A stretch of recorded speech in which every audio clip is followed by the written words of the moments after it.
ಎಲ್ಲರಿಗೂ ನಮಸ್ಕಾರ. ಈ ವಿಡಿಯೋದಲ್ಲಿ ನಾನು ವೋಟರ್ ಐಡಿ ಸ್ಟೇಟಸ್ ಚೆಕ್ ಮಾಡುವುದು ಹೇಗೆ ಮತ್ತು ವೋಟರ್ ಐಡಿ ಡೌನ್ಲೋಡ್ ಮಾಡುವುದು ಹೇಗೆ ಎಂದು ತಿಳಿಸಿಕೊಡುತ್ತಿದ್ದೇನೆ.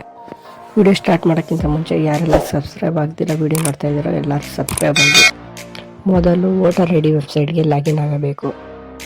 ಹಿಂದಿನ ವಿಡಿಯೋದಲ್ಲಿ ವೋಟರ್ ಐಡಿ ವೆಬ್ಸೈಟ್ಗೆ ಹೇಗೆ ಲಾಗಿನ್ ಆಗುವುದು ಎಂದು ತಿಳಿಸಿದ್ದೇನೆ. ವಿಡಿಯೋ ಡಿಸ್ಕ್ರಿಪ್ಷನಲ್ಲಿ ಹಿಂದಿನ ವಿಡಿಯೋ ಲಿಂಕ್ ಇದೆ.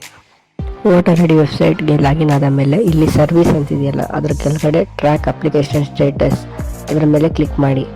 ಕ್ಲಿಕ್ ಮಾಡಿದ ನಂತರ ನಿಮ್ಮ ಮೊಬೈಲಿಗೆ ಅಪ್ಲಿಕೇಶನ್ ನಂಬರ್ ಬಂದಿರುತ್ತದೆ. ಅಪ್ಲಿಕೇಶನ್ ನಂಬರ್ ಹಾಕಿದ ನಂತರ ನಿಮ್ಮ ರಾಜ್ಯವನ್ನು ಸೆಲೆಕ್ಟ್ ಮಾಡಿ.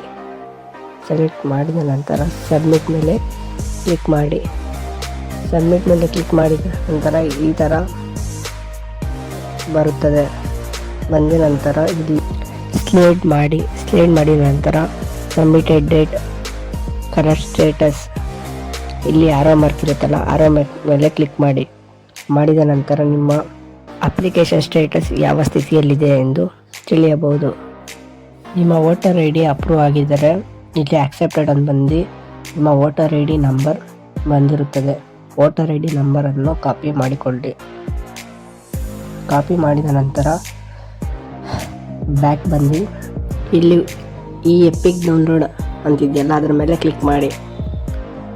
ಕ್ಲಿಕ್ ಮಾಡಿದ ನಂತರ ಇಲ್ಲಿ ವೋಟರ್ ಐ ಡಿ ನಂಬರ್ ಹಾಕಿ ನಿಮ್ಮ ರಾಜ್ಯವನ್ನು ಸೆಲೆಕ್ಟ್ ಮಾಡಿ. ಸೆಲೆಕ್ಟ್ ಮಾಡಿದ ನಂತರ ಸರ್ಚ್ ಮೇಲೆ ಕ್ಲಿಕ್ ಮಾಡಿ. ಸರ್ಚ್ ಮೇಲೆ ಕ್ಲಿಕ್ ಮಾಡಿದ ನಂತರ ನಿಮ್ಮ ಪೂರ್ತಿ ಡೀಟೇಲ್ಸ್ ಬರುತ್ತದೆ. ಇಲ್ಲಿ ಸೆಂಡ್ OTP ಅಂತಿದೆಯಲ್ಲ, ಅದ್ರ ಮೇಲೆ ಕ್ಲಿಕ್ ಮಾಡಿ. ಸೆಂಡ್ OTP ಮೇಲೆ ಕ್ಲಿಕ್ ಮಾಡಿದ ನಂತರ OTP ಬರುತ್ತೆ. OTP ಹಾಕಿ ವೆರಿಫೈ ಮೇಲೆ ಕ್ಲಿಕ್ ಮಾಡಿ. ಇಲ್ಲಿ ನಿಮ್ಮ ವೋಟರ್ ಐ ಡಿ ಡೌನ್ಲೋಡ್ ಆಗುತ್ತದೆ. ಆಗಿದ ನಂತರ ಡೌನ್ಲೋಡ್ ಈ ಎಪಿಕ್ ಮೇಲೆ ಕ್ಲಿಕ್ ಮಾಡಿ ನಿಮ್ಮ ವೋಟರ್ ಐ ಡಿಯನ್ನು ನೋಡಬಹುದು. ಇದೇ ವೋಟರ್ ಐ ಡಿಯನ್ನು ನಿಮ್ಮ ಹತ್ತಿರ ಸೈಬರ್ನಲ್ಲಿ ಹೋಗಿ ಪ್ರಿಂಟ್ ತೆಗೆಸ್ಕೊಬಹುದು. ಈ ವಿಡಿಯೋ ನಿಮಗೆ ಇಷ್ಟ ಆಗಿದ್ರೆ ನಮ್ಮ ಚಾನಲ್ಗೆ ಸಬ್ಸ್ಕ್ರೈಬ್ ಆಗಿ ಸಪೋರ್ಟ್ ಮಾಡಿ. ಧನ್ಯವಾದಗಳು.